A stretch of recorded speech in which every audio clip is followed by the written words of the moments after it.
Welcome back to the Learning Hub. This is Chapter 2 of our Excel learning program. Today we are going to learn about how the reference cell works. Please click on the subscribe button and hit the bell icon to get a notification of new videos.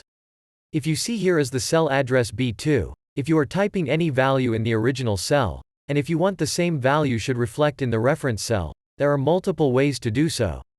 We can just put the equal to sign, select this one, and hit enter, it reflects the same thing. Or you can directly type the address here as well. Let's say equal to B2, it will take the same value. Another way, you can type equal to sign and select this, now hit enter to reflect the same.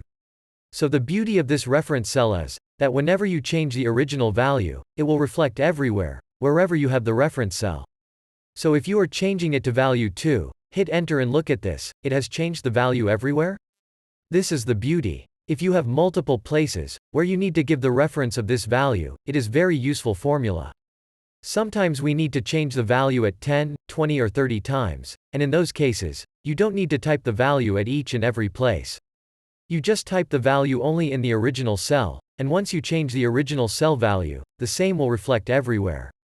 And see here, if you delete this value, it will delete from everywhere. Let's delete it. So there are multiple pros and cons of this as well.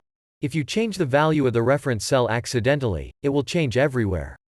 And if you try to copy this somewhere else, you might not get the expected result, because it is this value referencing E2, rather than this. So we're going to cover this issue as well in our copy and paste function. How you can copy the value of the reference cell, and you can paste it somewhere else so that it will not reflect another formula. And that's all we want to cover in this section. Thank you for watching the video. If you have not subscribed yet, please click on the subscribe button and hit the bell icon to get the notification for new videos. Don't forget to like, share, and comment. See you in the next video.